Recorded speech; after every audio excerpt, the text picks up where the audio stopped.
कल मतगणना हुई और विधानसभा क्षेत्र से अच्छा बहुमत लेके पब्लिक ने, मतदाताओं ने आशीर्वाद दिया है। तो आज मैं सभी कार्यकर्ताओं का धन्यवाद करने के लिए क्षेत्र में हूँ और सभी मतदाताओं का मैंने बहुत आभार व्यक्त किया है कि इतना असीम प्रेम और आशीर्वाद मुझे मिला।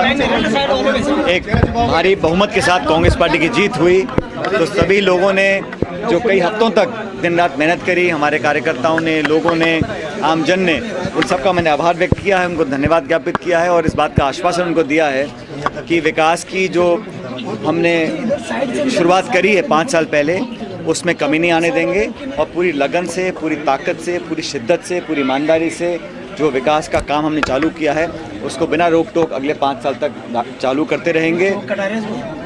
जो परिणाम आए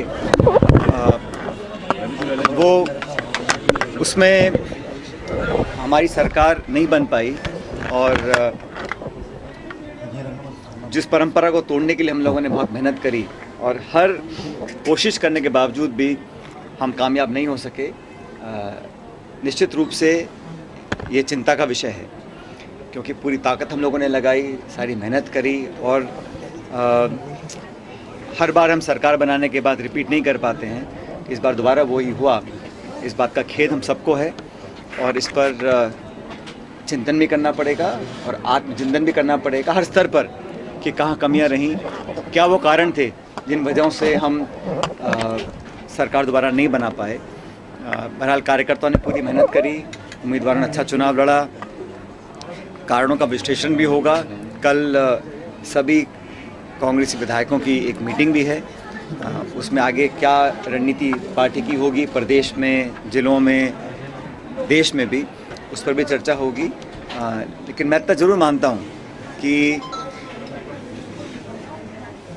हम सब लोग चाहते थे कि मध्य प्रदेश में, छत्तीसगढ़, राजस्थान में जो तीनों हिंदी भाषी राज्य हैं जहाँ पर द्विपक्षीय मुकाबला होता है, यहाँ पर कांग्रेस पार्टी जीत कर आती तो हम लोगों को बहुत मजबूती मिलती। बहरहाल हमारा वोट प्रतिशत कहीं कम नहीं हुआ है। तीनों राज्यों में बनस्पत मुझे लगता है कि मैंने आंकड़े देखे थे तो हमको वोट प्रतिशत भाजपा से ज़्यादा मिला है। अन्य कारणों से हम लोग सरकार नहीं बना पाए और सरकार रिपीट करना हम सब का उद्देश्य था, लेकिन इसके बारे में बहुत ऑनेस्टली आत्मविश्लेषण करना चाहिए और करना पड़ेगा और बहुत ईमानदारी से इसका विश्लेषण हम करेंगे कि कहाँ कमियां रह गई थी, क्योंकि आने वाले समय में लोकसभा के चुनाव में 5 महीने के बाद वो बड़ी चुनौती जैसी सामने है और इसमें पूरे प्रचार में खड़गे साहब हों, प्रियंका जी हों, राहुल जी हों, हर प्रदेश में वो गए, पूरी ताकत के साथ काम भी किया, फिर भी हम सरकार नहीं बना पाए। लेकिन एक मजबूत और सशक्त विपक्ष बनकर हम लोग काम करेंगे और आने वाली जो नई सरकार है उन्होंने जो वादे किए हैं उनको पूरा करने के लिए उनको मजबूर करेंगे और जनता की आवाज़ बनने का काम हम लोग करेंगे। 2018 में आपको मुख्यमंत्री बनाया होता कि नतीजे कुछ और होते इस बार?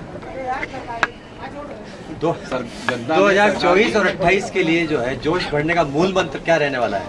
ये देखो, हमको वापस जनता के बीच जाना पड़ेगा और वो जनता की कसौटी पर खरा उतरने के लिए हम लोगों को क्या रणनीति बनानी है, क्या संदेश देना है, कौन संदेश वो देगा, कैसे जनता तक पहुंचाना है, कार्यकर्ताओं में किस प्रकार हम ऊर्जा का संचार दोबारा करेंगे। समय बहुत कम है, इसलिए अभी बहुत जल्द हम लोगों को इस पर चर्चा करनी होगी और मुझे जो भी कुछ कहना है, बताना है पार्टी प्लेटफॉर्म पर, उस बात को मैं रखूंगा, चाहे वो दिल्ली हो चाहे दिल्ली। ओएसडी जो है, सीएम के ओएसडी ने बड़ा आरोप लगाया है कि गहलोत साहब नहीं चाहते थे सरकार बने, उन्होंने कमियां रखी। को जिम्मेदार ठहराया उन्होंने? मैंने भी वो स्टेटमेंट देखा जो मुख्यमंत्री जी के विशेष सलाहकार, क्या नाम है उनका, उन्होंने जो स्टेटमेंट दिया है वो बड़ा आश्चर्यजनक है और क्योंकि वो मुख्यमंत्री जी के ओएसडी का है इसलिए चिंता का विषय भी है और इस पर मुझे पूरी उम्मीद है कि पार्टी कहीं ना कहीं इस पर ध्यान देगी कि ये क्यों कहा गया, क्या सच है, क्या झूठ है। लेकिन ये ऐसा बोला इन्होंने, ये अपने आप में मैं समझता हूँ बड़ा चिंता का विषय है। क्या संगठन में राज बदलने का रिवाज नहीं, क्या संगठन के अंदर और टिकटों में नए चेहरों को लाया जाता है तो उसका फायदा? ये सारी बातें विश्लेषण की हैं, आपने बात आत्मचिंतन करेंगे।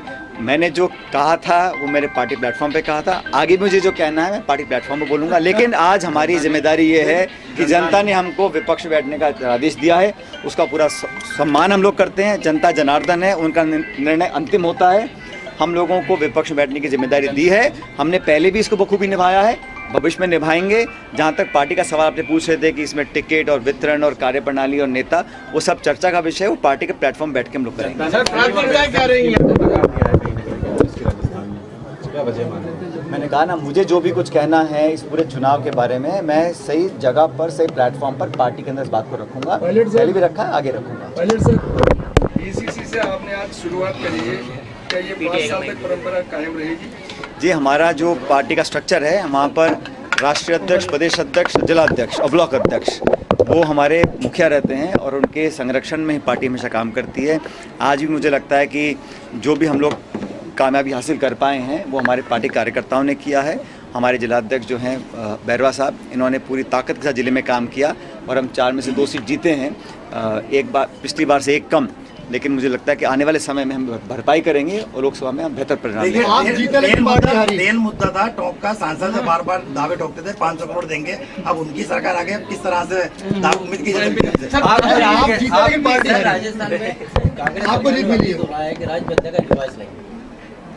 मैंने कहा ना आपको कि हम लोग चाहते थे कि सरकार दोबारा बने, इसके लिए हम सब लोगों ने जितना हो सका पूरी ताकत लगाकर काम किया, फिर भी हम कामयाब नहीं हो सके।